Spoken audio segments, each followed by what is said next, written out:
Hello, I'm Robin Landsong, and I'm here in my art studio in Mount Shasta, California, and I want to share with you my second death experience when I was 8 years old that happened during the Rhodesian War. And what I really want to get across to you is hope.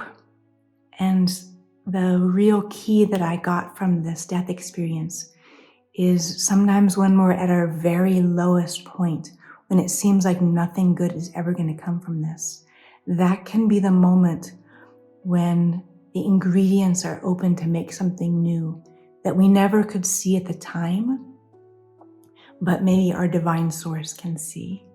So I'll go into the details of how I received that message. So I did another video sharing my first death experience during the Rhodesian War in 1977. And so I recovered from that. I was cared for by the people of a rural African village who had taken me in during this civil war. And they had taken the risk to harbor me, a white child, which was a tremendous risk to them because it was of three sides, a very complex civil war. They could have been accused by the white government of abducting me, which would have been a serious crime to abduct a white child. Or they could have been accused by the most extreme soldiers of basically harboring the enemy. And so they chose to take the risk and take care of me since I was a child who was abandoned. And again, this is a very complex civil war, but basically if people weren't being considered part of this extremist side, they were considered the enemy. So even though they were Black Africans who were the soldiers and Black Africans who were the civilians in the village, they were attacked also. So I was in a hut with one of the other mothers and we heard the shooting start. And what will be with me forever is hearing the screams of the people that I loved. And the other mother hid me and waited until we heard no more shooting. And she put me on her hip. And when we left the hut, and she was trying to run away from the massacre, the shooting had stopped, so she thought it was safe, but she didn't make it very far. And the bullet came from behind. She went down, and I was totally bewildered. We both hit the ground together. And so I wanted to be able to pull her with me because we were still in the open area. But I was 8. I had just had so much blood loss, and she was yelling at me to go. And she had never yelled at me before. So she was yelling at me to go, not in English, but I understood her gesture. And so against my heart, I went ahead and followed her instructions to run.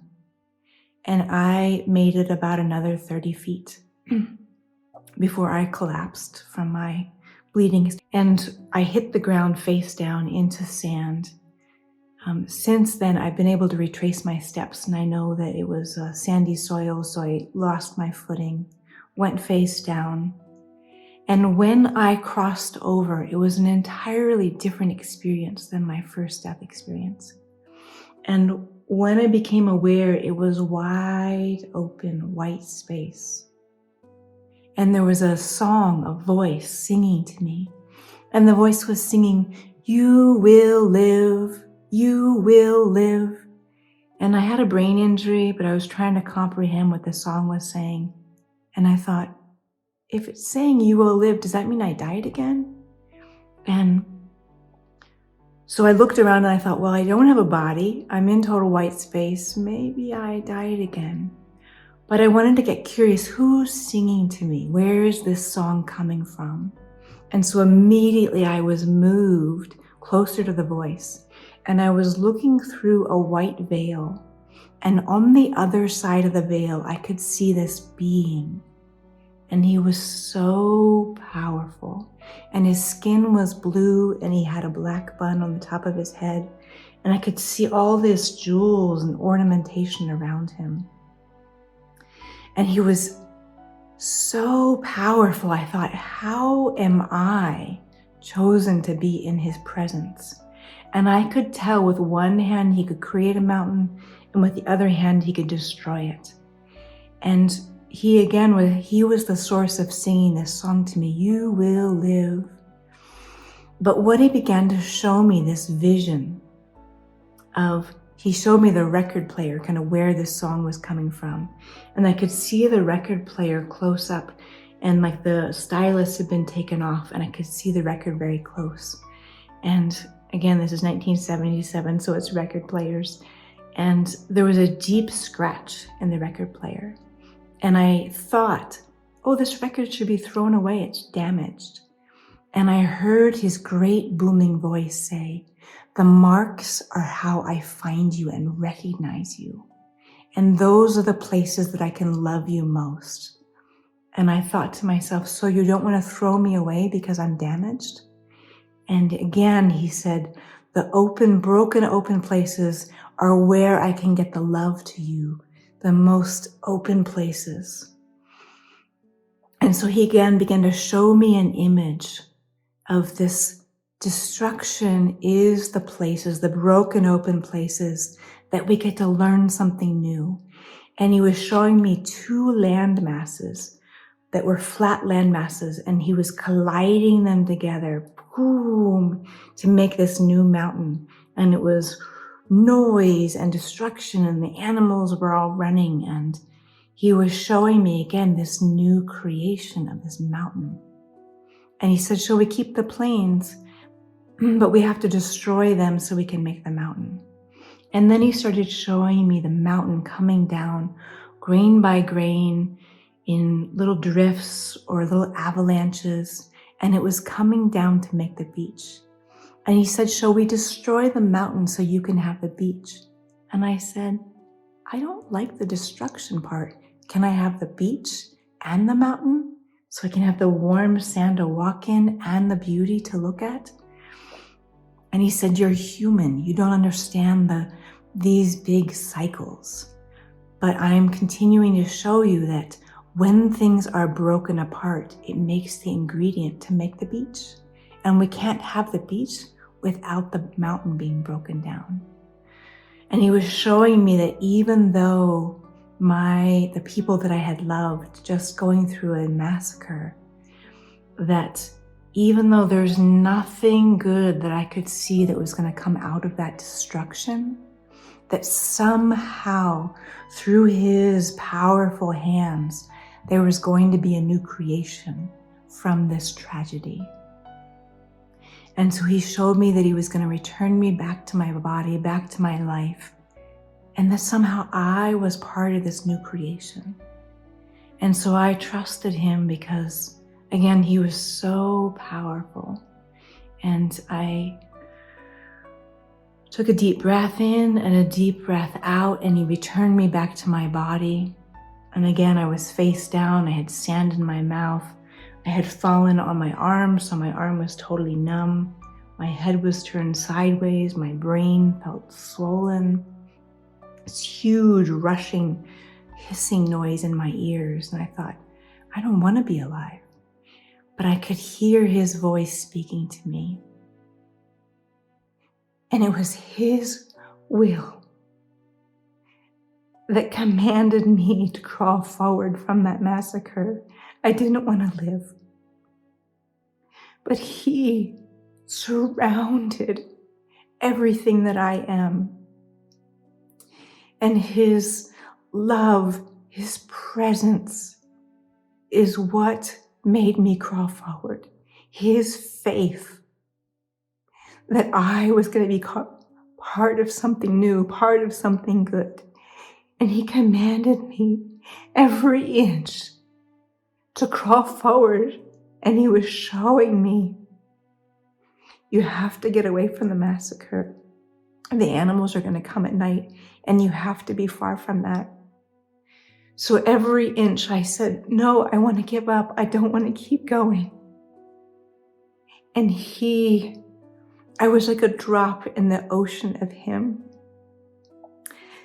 pulling forward each inch through the sand. And he was holding the big plan of why I was crawling forward to the well.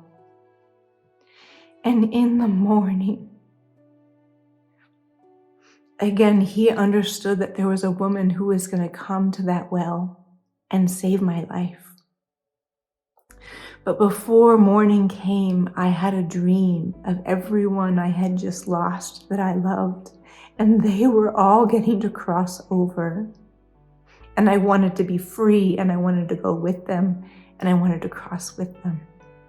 But again, this being, I'll call him Shiva, he was showing me, like, you have to stay. You have to stay in your human body because I have a mission for you. And you can't understand this now, but over time, I will show and reveal this mission to you about why you have to be here. So again, in the morning, my body was barely alive. Again, the bleeding had stopped, but I was barely here. And so a woman came, and I now know her name is Mia Lucy. And she found me, and I wasn't sure I wanted to live, but she washed the blood off my face, and she put me on her back as if I was her baby, and wrapped me in her wrap and carried me back to her homestead. And when other people saw that she had a wounded white child, they said, "Don't bother with her, it's too dangerous." And they were right. Again, if she had been caught by the white soldiers having me, they would have accused her of abducting me or maybe harming me. And she said, "I won't throw her away. She is a living human being. And it is because of her generosity, her courage, that I am alive to do my work in the world." So she took care of me. Her daughter, her granddaughter, Mayamu, also took care of me. And Mayamu was 14 and I was 8. And she treated me like her own baby sister. And they would take me and hide me in a forested area in the trees during the day so that either soldiers or even the neighbors wouldn't see me. And then they would bring me back at night. And they called in one of the medicine singers because, of course, I had a brain injury. I couldn't see out of my right eye. I would cry all the time from the pain. And the medicine singer would come and he would sing to me. And it felt to me like he was calling down the life from the stars and putting it back into me so that I could live. And so eventually they contacted the nearest white people in just across the border into South Africa, because I was right on the border between then Rhodesia to South Africa. And they said, "We found this wounded white child. We don't know what to do with her." And they said, "Give her to us. We'll find her, fight her family." They assumed I was either Rhodesian or South African, and that maybe I had escaped from my farming family, that they had probably been killed. They had no idea I'd been abducted from America. So they take me across the river, give me to this white family. And I don't understand at 8 years old why they're giving me up, because they've been so loving to me. And so I'm given to this white family, and they take good care of me. They feed me, but they're not touching me. They're not singing to me. And I have nothing to live for. I feel like I'm just a burden in their very busy farming life. And, and again, I haven't actually had medical care for the wound on the top of my head. And I start to die again from loneliness, from no reason to live, no people to belong with. And I go behind kind of like the warmest place I can find, which is behind the old style refrigerator. Again, this is 1977. So the refrigerators had a warm spot on them where they were kept going. And I got behind that refrigerator, and it was the only warmth I could find. And I just began to die again. I didn't want to be here. And I started to lift off. And I was looking down on me behind the refrigerator. And I was looking down on their farm, and I was crossing over, and I was going home to that familiar place where there was this rhythmic, pulsing life that was going to restore me and include me back into that organizing force, that rhythm of life, that heartbeat of what I call the Great Heart. So the white farming family, they found me behind the fridge and they resuscitated me. And they ended up taking me to a hospital in Polokwane, South Africa. And from there, I was medically cared for, given penicillin. But again, this is 1977. I'm in a whites-only apartheid hospital. I am deeply lonely. There's, of course, no people of color, no black-skinned people, and I'm not being touched. I'm not being cared for. And what I want to get across is that something like apartheid, that there's a tremendous loss for both the oppressor and the oppressed. And the loneliness present in that whites-only hospital was deafening. And so I didn't want to be alive, but I was physically well enough that I was surviving. And so they interviewed me, kind of interrogated me to find out where I was originally from in America. So from there, they contacted my American family. There was an agent who, when I was well enough, guided me on a plane back to the US, to the East Coast, and I was given back to my American family. And there I was rejoined into a culture of secrecy, of generational trauma, where the culture was, if we don't talk about it, then it didn't happen. And that denial was a bigger precedent than seeing what had actually happened. So when I tried to speak of it, my mother hit me across the face and said, "Don't ever talk about this again." And so I followed that family culture and I repressed it all down, put it away, and all of it, the being sung to, the belonging, the me singing back to my mamas, all the death experiences, everything that had happened, both the traumatic and the brilliant, the tragedy and the belonging and the finding out who I am and what I was made of. And so I repressed all of that back down until I left for college, and literally all of it started bursting up. I couldn't hold it back anymore. And I began to have my memories resurface and began my healing process. And so I made another video sharing those death experiences that I had later on from the post-traumatic stress in my body.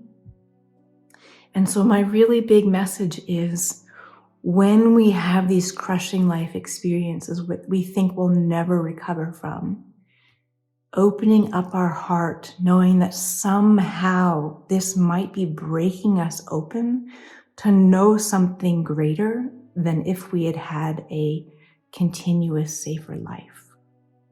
And that it's really our trauma recovery that gives the gift back to ourselves so that we can make meaning of our experiences, so we have ourselves fully embodied to give back to our people around us, to the world at large, in the ways we want to give back.